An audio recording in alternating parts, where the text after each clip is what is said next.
Bonjour à tous, bienvenue sur cette vidéo. Aujourd'hui, on va parler du tournoi que je vais aller jouer en Islande, donc du 23 mars jusqu'au 1er avril, il me semble.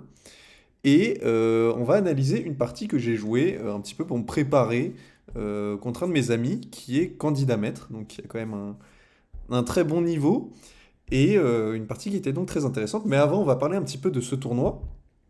Et ici, je vous ai mis par exemple la liste. Et donc, on voit des très très bons joueurs. On a d'ailleurs des bons Français qui seront là-bas, comme Maxime Lagarde et Marc-Andrea Maurizi. Et si on voit, on descend, on descend, on descend. Et la liste des joueurs titrés ne s'arrête pas. Il y a à peu près tout le top 150 qui est titré. Et pour me trouver, il faut descendre bien bas. Il faut aller, il me semble que je suis autour des 300 et quelques, donc 304, avec un elo de 1787. Tout ça sur 441. Donc c'est un tournoi qui est quand même très très très très très fort. Je sais pas exactement combien est-ce qu'il faut que je vise pour ce tournoi. C'est 9 rondes d'une heure et demie. Et ensuite, il me semble qu'au 40e coup, il y a un rajout de 15 minutes, quelque chose comme ça. Et je sais pas exactement quelles sont mes attentes. J'aimerais bien évidemment prendre un peu d'élo, jouer peut-être contre un joueur titré, pourquoi pas du top 100 ici dans le classement. Je sais pas exactement comment ça va se passer, j'ai très peu d'expérience en tournoi standard lent, mais j'espère pouvoir offrir un bon résultat et j'espère pouvoir vous montrer quelques belles parties que je vais jouer là-bas. Et donc, on va tout de suite maintenant passer à la partie que j'ai jouée en préparation contre mon ami candidat maître. Au passage, d'ailleurs, un grand merci à Javier qui a pris le temps de jouer une partie lente qui a duré, il me semble, 3 heures et quelques contre moi, tout ça juste pour m'entraîner. Et en plus, avec les pièces noires, vu qu'il sait que je suis moins à l'aise, je me suis dit, bon, on va essayer de travailler un peu ça. Et il m'a joué D4 pour essayer de voir un petit peu ce que je connaissais sur ma King's Indian, que j'ai travaillé, mais très peu. Heureusement, il va rentrer dans une ligne que je connais à peu près. C'est-à-dire que ici, pour l'instant, c'est que de la théorie, c'est plutôt standard, mais il y a différentes choses qui peuvent être faites. Et normalement, les deux thématiques, c'est est-ce qu'on va pousser C5 ou E5?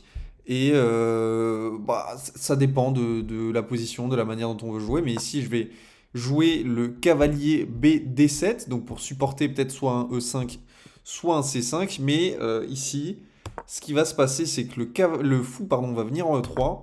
Je vais directement rentrer, vu qu'il n'y a pas eu de H3, avec mon cavalier pour essayer d'attaquer. Et quand le fou rebouge, là, je viens jouer C5. Alors, il y a deux manières de le jouer. Selon l'ordi, j'aurais pu jouer H6, que j'ai longuement regardé. Mais je me suis dit, j'ai pas trop envie de mettre mon roi à l'air libre comme ça. Je suis très peu à l'aise. C'est la première fois que je joue en partie lente une King's Indian. Donc, je sais pas, il faut faire attention. J'ai joué, donc, c'est la deuxième ligne de l'ordi. Le fameux C5. Qui va être répondu par D5. Parce que, bon, surprise, mon cavalier va rentrer, ça me libère le fou. Je sais pas, je trouve que surprise, reprise, je pense que je suis très très bien, hein. Je pense que tout simplement, là, il y a une très grosse pression sur le centre. Je commence à rentrer, voilà, l'ordinateur dit que c'est déjà moins 0,5. J'ai une position très plaisante hein, ici. Alors, donc, D5 qui vient être joué. Et là, je réfléchis longuement. Et je me dis, qu'est-ce que j'ai envie de jouer? J'ai regardé donc des H6, j'ai regardé des cavaliers E5, mais cavaliers E5, je me suis dit, bon, on va tout échanger, j'ai un petit peu plus d'ambition que ça. J'ai regardé aussi des dames B6 pour essayer d'aller taper sur ce pion de concert avec ce fou, hein, parce que maintenant qu'on a joué C5 et qu'il a joué D5, notre fou, il est utile, il vit. Donc on a envie de l'exploiter, c'est pour ça. Donc est-ce que je joue dame B6? Est-ce que je joue dame A5 pour encore une fois jouer un petit peu sur cette croix que l'on pourrait faire donc avec le fou et la dame? Et c'est le moment important là de la partie où il faut que je choisisse un plan. Et oui, et bien sûr, et si je fais dame B6, il y aura des problèmes peut-être avec ce pion. Si je fais une dame B6 et qu'il couvre, tout simplement avec un coup de dame, dame C2, dame D3, pardon, dame D2. Qu'est-ce qu'elle fait là, madame, au final? Faut penser long terme aussi. C'est bien de faire des menaces, mais une fois qu'il arrive à parer un peu tout et que bah il faut s'axer sur un autre plan de jeu ou sur une continuation. Si madame, elle est en B6 et qu'elle fait rien, Positionnellement, c'est pas bon. Et donc je me dis, on va prendre un risque. Je calcule pas mal et je me dis, je veux pas jouer H6. Mais je vais jouer F5. Je vais jouer F5 que l'ordi aime pas trop. Là, ici, les blancs sont en +1, +0,9. Et mon idée, c'est que bah, je veux jouer tout simplement sur ce bel axe, la colonne F, qui tape avec le cavalier. L'autre cavalier qui va rentrer. Si c'est pris, on pourra, un de ces jours, faire vivre aussi le fou. Je pense que tout mon jeu se situe en fait, pour l'instant, par ici, dans cette zone. Et donc j'ai envie de rentrer et d'ouvrir cette colonne F. Et c'est pris. Ici, j'ai eu peur de cavalier H4, mais tout se passe bien. J'ai juste à faire cavalier DE5. Et ici, on temporise un peu tout. Mais c'est compliqué. C'est la ligne un petit peu la plus tendue que j'ai vue. En fait, je me demandais qu'est-ce qui se passait s'il y avait prise. Sur quoi je reprends, cavalier prend, tour prend. Sauf qu'en fait, ici, je suis pas obligé de reprendre. Je peux tout simplement prendre le fou. Enfin bref, c'était une des lignes. Et donc, cavalier H4, c'est pas si problématique. Et à la place, il a joué prise, sur quoi j'ai repris de la tour. Et je me dis, bon, bah, c'est super, j'ai l'axe qui est ouvert. Il peut y avoir même des cavaliers prend F2 dans certaines lignes. Et bah, si le cavalier bouge maintenant H4, je viens récupérer le fou. Il va peut-être récupérer mon cavalier, mais l'autre cavalier va pouvoir rentrer. Je suis plutôt à l'aise. Je me dis que ça peut rapidement basculer. Et là, il va me jouer un coup. Fou D3. Fou D3 que j'ai trouvé en fait trop simple. Parce que une fois que je bouge ma tour, maintenant elle vient défendre donc le pion E7. Et j'ai ouvert ma colonne, tout ça. Bon, taper sur G6 c'est bien, mais il est très loin d'avoir des sacrifices. Et donc ici vient Roc, et je viens jouer Dame F8. Dame F8, pourquoi? Pour me sortir un petit peu de ce clouage qui était embêtant, et pour encore une fois rajouter de la pression. Tout mon plan, c'est de taper ici sur cette colonne que je maîtrise parfaitement, et encore une fois peut-être même rajouter après mon fou ici, peut-être rajouter le cavalier, euh, sacrifier un jour peut-être. Il y a beaucoup d'idées et ici je suis encore, enfin les blancs sont encore en +0,5. Mais je trouve que c'est moins facile pour les blancs de trouver un plan par rapport à moi. Et ici il vient nous jouer un cavalier en B5. Et je sais pas ce que vous en pensez. On m'a souvent dit que j'avais un jeu très positionnel, mais j'ai vu ce coup-là, je me suis dit, c'est pas possible, c'est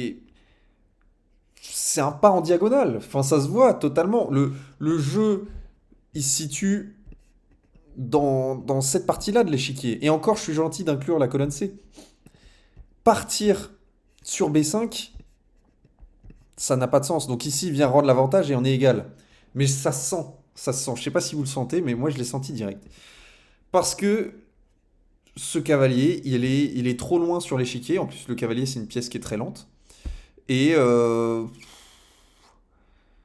moi, je vais tout simplement ramener mon cavalier à l'intérieur, vers le roi. J'ai le fou maintenant qui est libéré. Si le cavalier vient en C7, en fait, ça m'embête pas tant que ça. Ça m'embête pas comme tant que ça, il fait pas grand-chose. Je pense qu'il veut essayer d'aller mettre une pièce ici sur E6, mais c'est encore bien contrôlé par mon fou. Donc bon, je sais pas, j'ai pas du tout aimé le coup et moi je suis rentré direct. C'est pris et là, au lieu de reprendre du cavalier, hein, même si je gagnerais entre guillemets un petit temps sur le fou, je vais faire jouer une de mes autres pièces. Je vais faire jouer tout simplement mon fou. Parce que mon fou maintenant vient taper ici, deux fois. On vient taper ici, trois fois, avec ma tour, ma dame et le cavalier. On vient taper ici, il y a trop de faiblesse, ça va craquer. Et donc là, j'ai l'avantage. Il joue G3, sur quoi je vais prendre. D'ailleurs, petite parenthèse, ici H3 est le meilleur, mais ça perd quand même un pion. Là, je suis déjà en plus 1,5. Donc c'est un blunder, mais ça revient entre guillemets à peu près au même. Et on l'a analysé juste après. la partie, je vais faire une petite aparté. Mais juste après, quand on analyse la partie sans l'ordinateur, on arrive à ce point-là, et là, direct, éclair de génie, coup que j'ai pas du tout envisagé pour la partie. Cavalier prend H2, je me dis cavalier prend H2, c'est magnifique. Ça gagne. Après, je vais rentrer avec la tour, tout ça. Et non, en fait, après un simple roi géant, ici, apparemment, les blancs vont bien. Je peux même aller prendre le pion. Les blancs sont tranquilles. Il faut trouver dame E2, qui est le seul coup qui perd pas. Sinon, tout est perdant. Ici, dame E2 brillant, hein, évidemment. Pour venir échanger toutes les pièces, tout simplement. Et là, les blancs sont gagnants. Voilà, petit aparté un peu marrant. Parce que vraiment, je l'ai vu direct. Après, je me suis dit, mais qu'est-ce que j'ai calculé pour ne pas voir cavalier prend H2? Et je sais pas. Enfin bref, en tout cas, je suis content de pas être rentré dans cette ligne. Je suis pas sûr. Il aurait pu voir dame E2. Il aurait pu voir dame E2. Mais ça reste très intéressant quand même comme ligne à voir. Et de, de se dire que même avec 3 pions en moins, les blancs sont OK. Bon, d'accord. Enfin, 3 pions en moins, évidemment, on donne le cavalier pour. Mais le roi est tellement à l'air qu'on pourrait se dire que c'est gagnant, mais ça ne l'est pas. Enfin bref, on va continuer. Ici, je prends le pion, la dame qui revient, et puis là, je vais pas me prendre la tête, hein. Je vais tout échanger, tout simplement. Prendre ce pion ici, je me dis que j'ai 2 pions d'avance, on est tranquille. Et après l'échange, la tour qui vient prendre la colonne, on revient, on attaque la dame. La dame qui part. Et là, on va juste sortir nos dernières pièces, hein. Le fou qu'on va venir faire jouer, pardon, contre le cavalier qui rentre, on attaque le cavalier revient, on prend, prise, on bouge la dame. Simple, efficace, un coup de G4 pour essayer de prendre de l'espace et mettre la pression. Moi, je suis là pour échanger, hein, j'ai mes 2 pions en plus. Tac, totalement gagnant, je viens proposer l'échange. Tranquillement, hein, on laisse le pion. Il peut pas aller le prendre, il y aurait beaucoup trop de problèmes. Et ici, il vient prendre. Proposer la finale. Et là, la finale, elle est très intéressante. Finale très intéressante. Ça faisait 3 heures qu'on a joué. Et je vais blitzer la finale alors que j'avais 1 heure sur la pendule. Parce que bon, c'est peut-être le manque d'enjeu. J'en suis un à avoir un mal de crâne. Je peux trouver toutes les excuses du monde. Ça reste quand même ma faute de ne pas l'avoir joué jusqu'au bout aussi bien. Et ici, j'aurais pu gagner.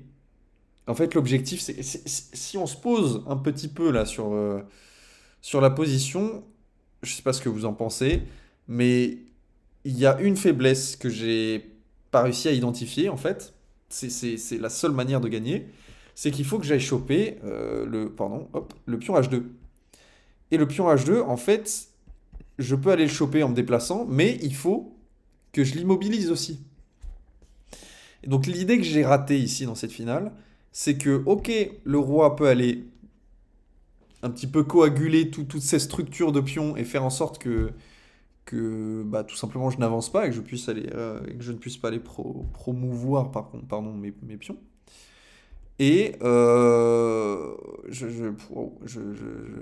perds le fil de ce que je dis. Mais oui, en gros, il faut que j'aille taper sur ce pion-là. Et l'idée, ça a été d'abord de mettre le fou en F6 pour bloquer ce pion. Et ensuite aller chercher. Et en fait, c'est que j'ai essayé d'aller chercher.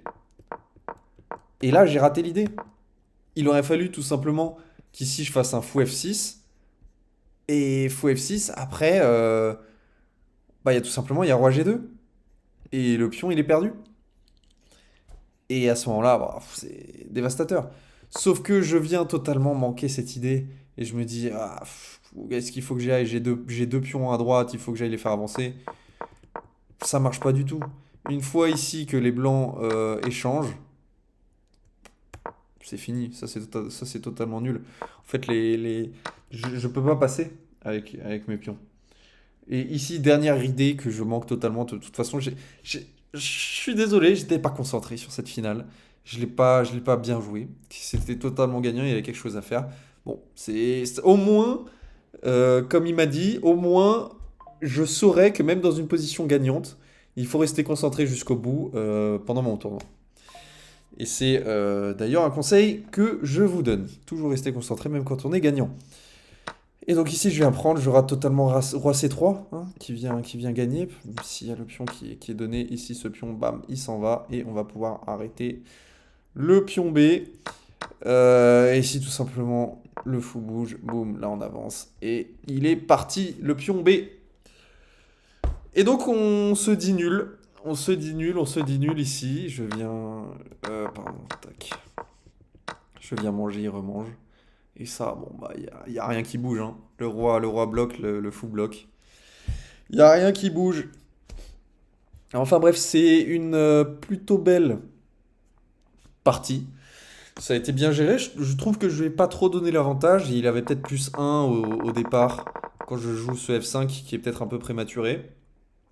Mais au-delà de ça, je trouve que j'ai trouvé des bonnes idées, j'ai bien résisté. J'aurais pu la gagner.